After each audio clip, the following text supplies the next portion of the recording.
The unfortunate reality is that most landscape photos are very forgettable. One might make very well exposed and sharp photos, but they are forgotten very fast. Why is this? And how to actually make photos that do stand out and stay in people's minds for a very long time to come.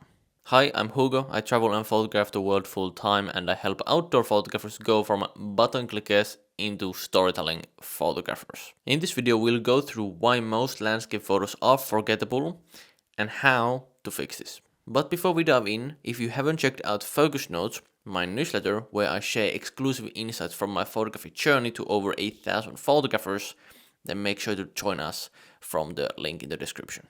Alright, so I used to be in the same situation as many of you, making sharp and well exposed photos, but not really getting emotional reactions out of people. Like maybe sometimes I used to get one, but that was like out of luck. I wasn't getting long detailed comments on how my photos were affecting people on a continuous basis. And at some point I realized I was missing some fundamental landscape photography knowledge that people just don't really talk about.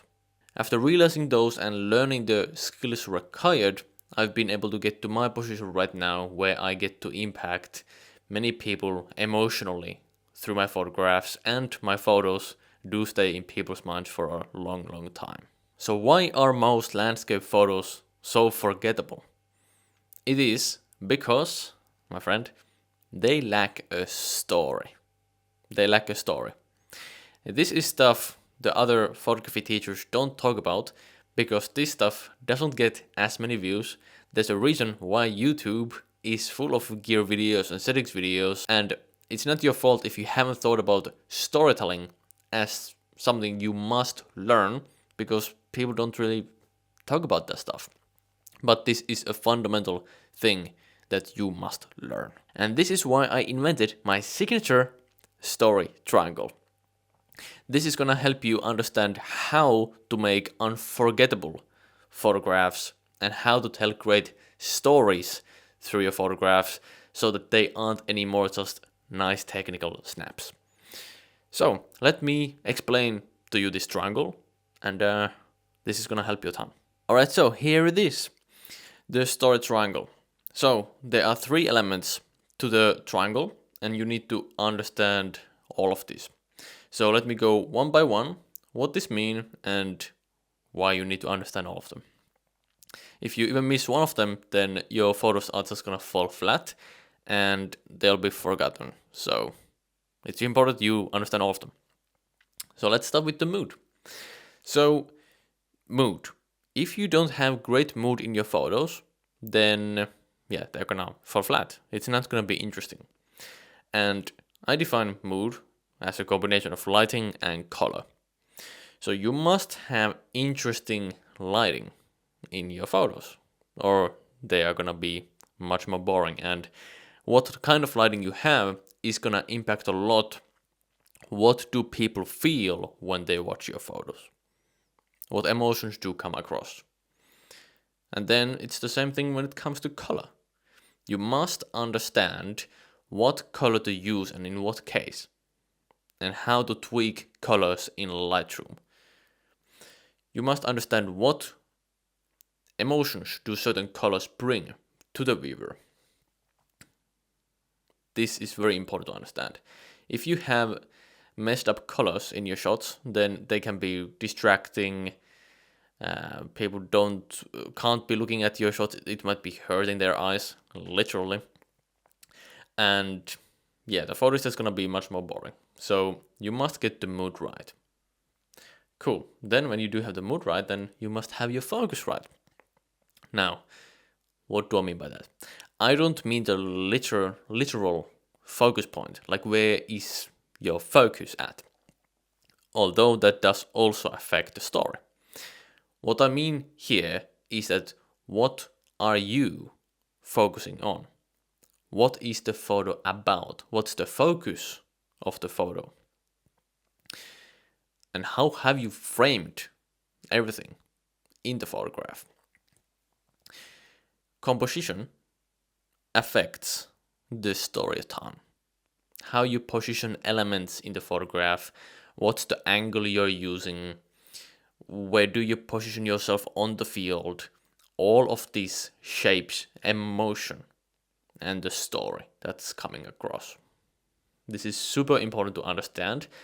Most photographers just go to the field and they kind of think, okay, this is the subject, and they take the photo, and that's it. They don't think about the emotional side of things, the emotional compositions.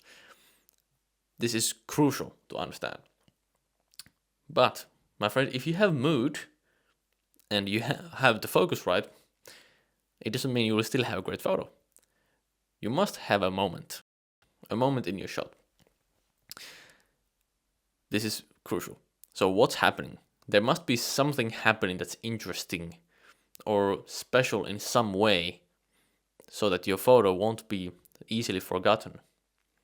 For example, if you have great mood and you've got great composition, but you are taking a photo of something extremely boring, say a trash bin. Now, as a landscape photographer, you probably aren't going to be taking of that, but say you are taking of a very normal tree or a basic rock, nothing special. And these kind of subjects are so much more difficult to get to look amazing and unforgettable because they are so basic.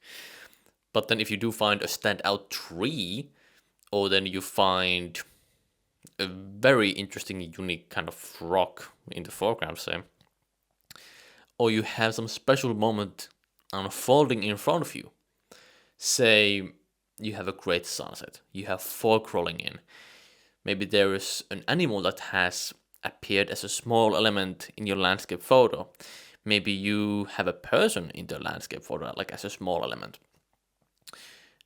and these do make the photo really like stand out.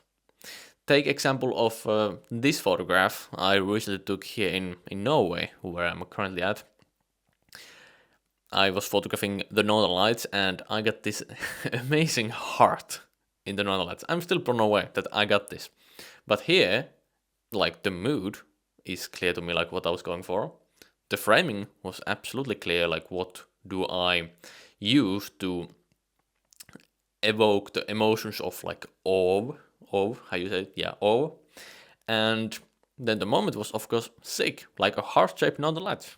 Like that's awesome. Now, you don't need that awesome moment necessarily, but you still need something interesting happening. Okay? So, these, you need all of them. Let's take another example. Say you have the moment and you have the focus, but you don't have the mood. Now you have a well-composed photograph, you have something very cool happening, but then if you're taking it at a very boring lighting, and your colors are a mess because you either haven't been conscious of what colors should you include in the photo on field, or then you haven't been able to post-process the colors in the correct way, then your photo won't be incredible. Then say you have mood and moment, so you have great lighting, colors are absolutely amazing, and you know how they affect people's emotions, and you have a cool moment unfolding in front of you. But if your composition is a mess, there isn't clear what you're trying to communicate with the composition. If it's one thing you want to say through your photo, but then your composition is communicating something totally else, then it creates an emotional mismatch. And then that doesn't lead to a great photo. So you need all of these elements. You must learn how to master the mood side of things, how to master emotional framing. You must master how to post-process photographs in an emotional way so that you get the emotion of the photographs. That it's clear what you're trying to communicate through your photos.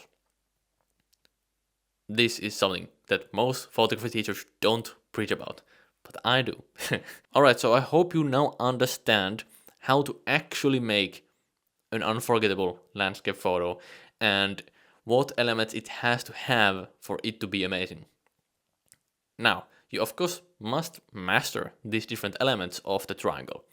And if you do want my help with that, the good news is that I do help outdoor photographers go from button clickers into storytelling photographers. And I do give them my signature method for emotional storytelling. So that you don't need to anymore take just well exposed and sharp photographs, because by now you should know that that's not enough if you, well, want to be a great photographer.